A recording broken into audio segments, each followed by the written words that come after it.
Hi again, everybody. Thank you so much for the support and allowing my work to be appreciated by others. You are the reason why I have created all of this. Just a reminder, if you haven't seen the previous videos, you all are here because you know that you have a passion for teaching and you would like to learn how to do the following. Keep your current job and income while you build your coaching and training career. Earn a full salary from doing what you love. Align your goals, passion, income to support the life that you deserve. Achieve financial sustainability as a trainer and coach. I'm Yaqeen Sadiq, the founder of the Seven Centered Training and the Thought Leader Academy. I've created a few videos to help people either enter the training and coaching industry or enhance their careers within the industry. The information I will share here is based on my experience breaking out of a comfortable 7-year career in the call center industry. From sales, recruitment, training, leadership, and all the other stuff that I was really good at, training and coaching spoke to me the most. I knew that this was what my life was about. And I quit my job and started this business, and I did things the hard way.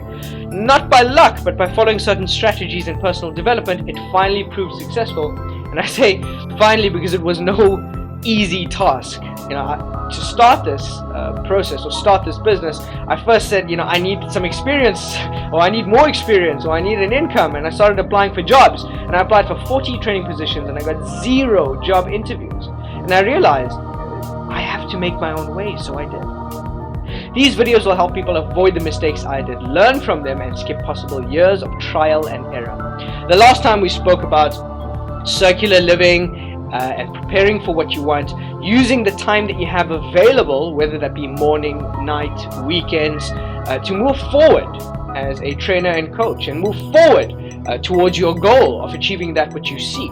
Then we looked at clarifying your speciality. What is it that you're most passionate about teaching, and where can you add the most value in someone else's life? Then we spoke about increasing your intellectual wealth, which is your knowledge base.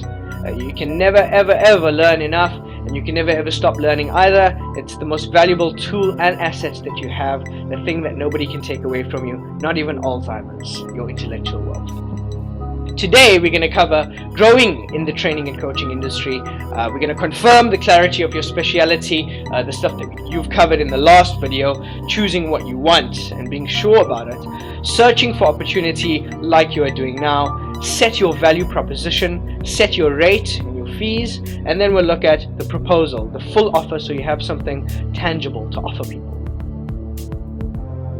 You're in a space where you want the freedom to teach what you are passionate about on your terms. You know exactly how to make what you do better. Your ideas and potential is caged by your current situation. You don't have to leave your job to start the transition. Have you ever created a training program that you'd like to get out there? Was it made with passion? And if you don't, I urge you to make one and make sure it's loaded with passion, because that's what people love and they can smell it a mile away. Tips and strategies. Confirm clarity of your speciality. So, have you figured out what kind of trainer and coach are you and what you're going to specialize in? Are you going to be a life coach? Are you going to specialize in women empowerment? So here are a few ideas to let you know what people are focusing on. Adult development, life coaching, emotional wellness, weight loss coaching, youth development, corporate training and coaching. And even if you're doing corporate training and coaching, what are you specializing in? Are you doing sales, customer service? What are you doing?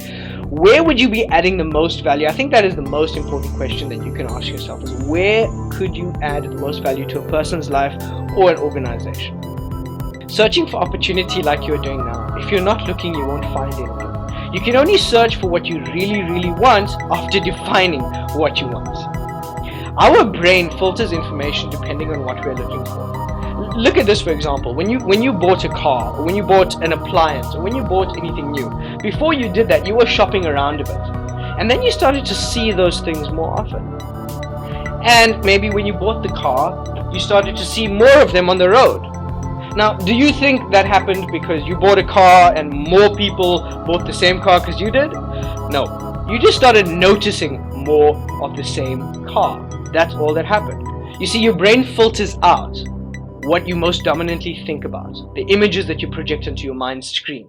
Whatever you think about the most is what you will see most. So when people see their fears and their problems and their current life over and over again, that's exactly where they stay, and they stay in circular living.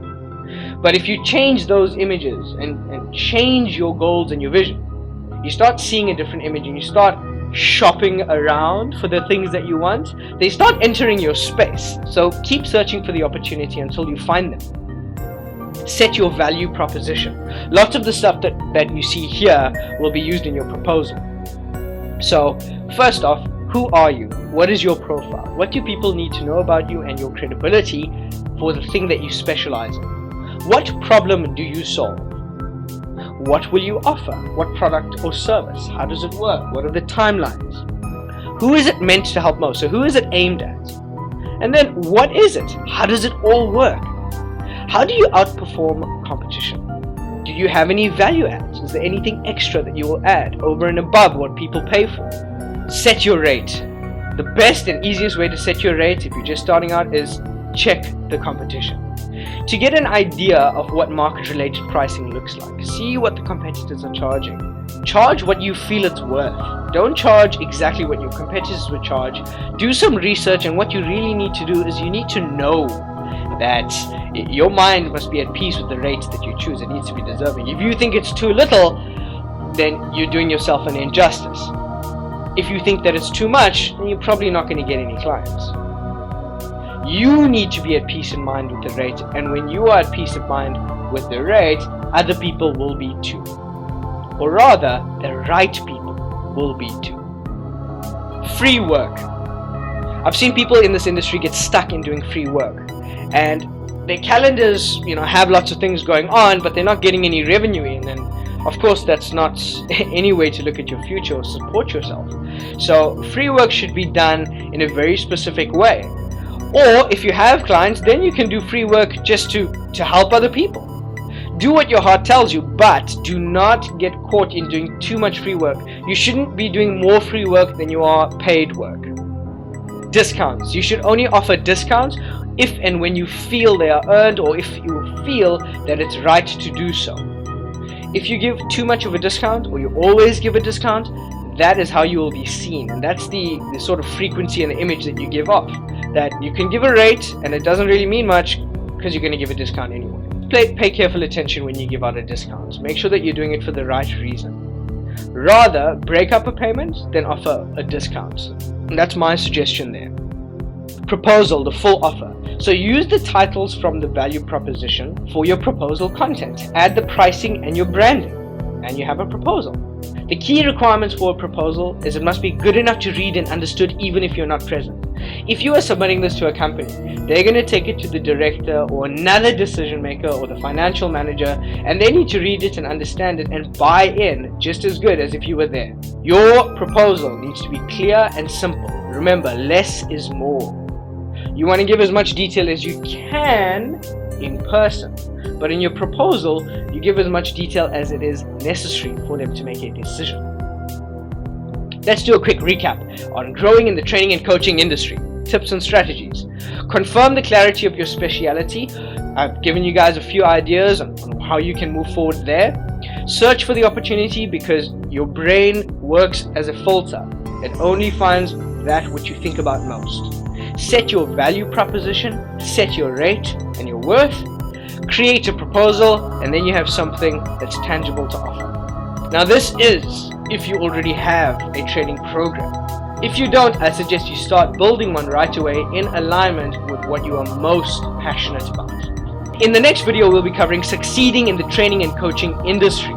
And in that video, we're going to cover full business infrastructure and what you require for success. I look forward to our next video. Thank you once again for your time. Keep liking, keep sharing, and make comments below. I'll do my very best to personally reply to your comments and questions. I'll see you guys in the next video. Thanks so much. Please don't forget to leave your comments and questions below.